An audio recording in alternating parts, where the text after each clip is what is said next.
श्री शिवाय नमस्तुभम दोस्तों। जैसे कि दोस्तों आप सब जानते हो, कल है शनिवार का दिन और शनिवार के दिन पड़ रही है अष्टमी तिथि, जो कि बहुत ही खास और विशेष होती है। बस दोस्तों, आपको एक बेलपत्र और एक बूंद शहद से अचूक उपाय करना है। यदि आप इस उपाय करते हो ना दोस्तों, तो जो भी आपकी मनोकामना होगी, चाहे वो धन को लेकर हो, व्यापार को लेकर हो, नौकरी को लेकर हो, या फिर आपके जीवन की कोई अधूरी मनोकामना हो, काफ़ी दिनों से अधूरी पड़ी हो, तो इस उपाय करने से आपकी मनोकामना अवश्य ही पूरी हो जाएगी। साथ ही अगर आपके जीवन कोई समस्या चल रही है धन को लेकर, कर्ज को लेकर, तो वो समस्या भी आपके जीवन से समाप्त हो जाएगी। पूज्य गुरु जी कथा को सुनकर उपाय को अच्छे समझाने का प्रयास करेंगे। तो आइए दोस्तों जानते हैं उपाय कैसे करना है। दोस्तों, सबसे पहला जो उपाय है वो है मनोकामना पूर्ति के लिए। यदि आपकी कोई विशेष मनोकामना है धन को लेकर, व्यापार को लेकर, नौकरी को लेकर, तो आप इस उपाय को अवश्य कीजिए। इस उपाय करने के लिए आपको सबसे पहले 1 लोटा जल लेना है तांबे के पात्र में। साथ ही आपको लेनी है 2 लौंग फूल वाली और 1 चम्मच आपको शहद लेना है। शहद को आपको कटोरी में डाल लेना है और आपको चले जाना है शिव जी के मंदिर में। शिव जी के मंदिर में जाकर सबसे पहले आपको 1 लोटा जल शिवलिंग के ऊपर श्री शिवाय नमः कहते समर्पित कर देना है। उसके बाद आपके पास जो 2 लौंग है, 2 लौंग को आपको शहद वाली कटोरी में डाल देना है श्री शिवाय नमः कहते हुए। उसके बाद दोस्तों, आपको इस कटोरी को हाथ में उठाना है, भगवान से प्रार्थना करनी है कि हे महादेव, मेरे जीवन की ये मनोकामना काफ़ी दिनों से अधूरी पड़ी है, आप मेरी मनोकामना को पूर्ण करें। तो आपको ऐसी प्रार्थना विनती करते हुए 2 लौंग और शहद को शिवलिंग के ठीक ऊपर समर्पित कर देना श्री शिवाय नमः कहते हुए। 2 मिनट आपको मंदिर बैठना है, श्री शिवाय नमः का जाप करना है। फिर आपको भगवान को प्रणाम करके विनती करके आपको अपने घर पर आ जाना है। तो दोस्तों करके देखिएगा, बहुत ही अचूक इस उपाय है। इस उपाय यदि आप करते हो तो जो भी आपकी मनोकामना होगी वो मनोकामना आपकी अवश्य ही पूरी हो जाएगी। अब जानते हैं दोस्तों अगले उपाय के बारे में। दोस्तों अगला जो उपाय है वो है रोग मुक्ति के लिए। यदि आपके घर में कोई व्यक्ति काफ़ी दिन से बीमार पड़ा है, उसकी जो बीमारी है दूर होने का नाम ले रही है, तो आप इस उपाय को अवश्य कीजिए।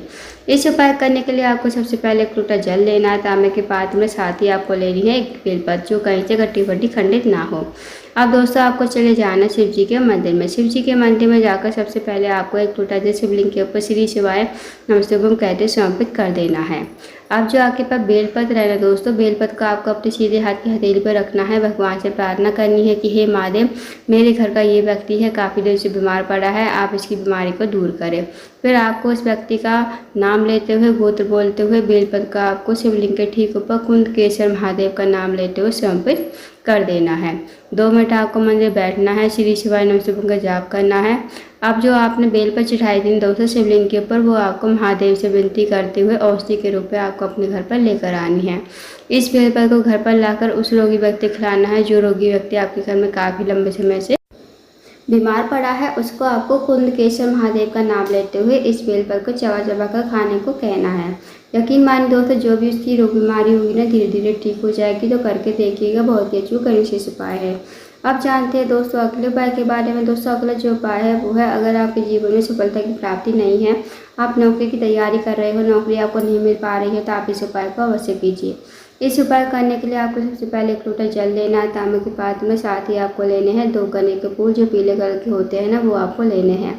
अब आपको चले जाना है शिव जी के मंदिर में। इस उपाय को आप सुबह से लेकर शाम तक कभी भी कर सकते हो। शिव जी के मंदिर में जाकर सबसे पहले आपको 1 लोटा जल शिवलिंग के ऊपर श्री शिवाय नमः कहते समर्पित कर देना है। अब जो दोस्तों आपके पास 2 गन्ने के फूल है ना, 2 गन्ने के फूल आपको अपने हाथों में रखने हैं। भगवान से प्रार्थना करनी है कि हे महादेव, मेरे जीवन में सफलता की प्राप्ति नहीं है, मैं जिस भी कार्य में जाता हूँ उस कार्य में मुझे सफलता नहीं मिल पाती है, मुझे नौकरी नहीं मिल पा रही है। जैसे आपको प्रार्थना करनी है वैसे प्रार्थना कर लीजिए और आपको 2 गन्ने के फूल शिवलिंग के ठीक ऊपर श्री शिवाय नमः कहते समर्पित कर दीजिए। उसके बाद आपको 2 मिनट मंदिर बैठना है, श्री शिवाय नमः का जाप करना है। फिर आपको भगवान को प्रणाम करके विनती करके आपको अपने घर पर आ जाना है। तो दोस्तों करके देखिएगा, बहुत ही अचूक विशेष उपाय है। इस उपाय यदि आप करते हो तो जो भी आपकी मनोकामना होगी, जो भी आपका काम अटका हुआ होगा, वो कार्य आपका पूर्ण हो जाएगा। अब जानते हैं दोस्तों अगले उपाय के बारे में। दोस्तों अगला जो उपाय है वो है, अगर आपके जीवन में धन की वृद्धि नहीं है, धन की प्राप्ति नहीं है, माता लक्ष्मी का आपके घर में वास नहीं है, माता लक्ष्मी आपसे रुठी हुई है, तो इस उपाय को अवश्य कीजिए। इस उपाय करने के लिए आपको सबसे पहले 1 लोटा जल लेना है तांबे के पात्र में। साथ ही आपको लेना है 1 चावल का दाना, 1 हरा मूंग का दाना, 1 बेलपत्र, 1 समय पत्र। अब आपको चारों सामग्री देख लेनी है, खंडित नहीं होनी चाहिए। अब आपको चारों सामग्री लोटे के जल में डाल देनी है। इस लोटे के जल को लेकर जाना है आपको शिव जी के मंदिर में। शिव जी के मंदिर में जाकर सबसे पहले आपको उत्तर की तरफ मुँह करके खड़ा होना है। भगवान से प्रार्थना करनी है कि हे महादेव, मेरे जीवन में धन की वृद्धि नहीं है, धन की प्राप्ति नहीं है, माता लक्ष्मी हमारे घर में वास नहीं है, माता लक्ष्मी अब से रूठी हुई है। आप कुछ ऐसी कृपा करें कि हमारे जीवन में धन की वृद्धि हो, धन की प्राप्ति हो, माता लक्ष्मी हमारे घर में हमेशा वास। आपको ऐसी प्रार्थना विनती करते हुए आपको लोटे का जल शिवलिंग के ठीक ऊपर श्री शिवाय नमः शिवाय कहते समर्पित कर देना है। 2 मिनट आपको मंदिर बैठना है, श्री शिवाय नमः शिवाय का जाप करना है। अब आपको भगवान को प्रणाम करके विनती करके आपको अपने घर पर आ जाना है।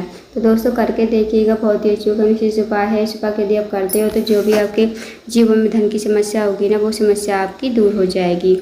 तो दोस्तों ये थे कुछ विशेष उपाय जो आपको शनिवार के दिन करने हैं। इन उपाय का अवश्य कीजिएगा। अगर आपको जानकारी पसंद आई हो, वीडियो को लाइक करना, शेयर करना, चैनल को जरूर सब्सक्राइब करना, कमेंट बॉक्स में श्री शिवाय नमः शिवाय हर हर महादेव जरूर लिखना।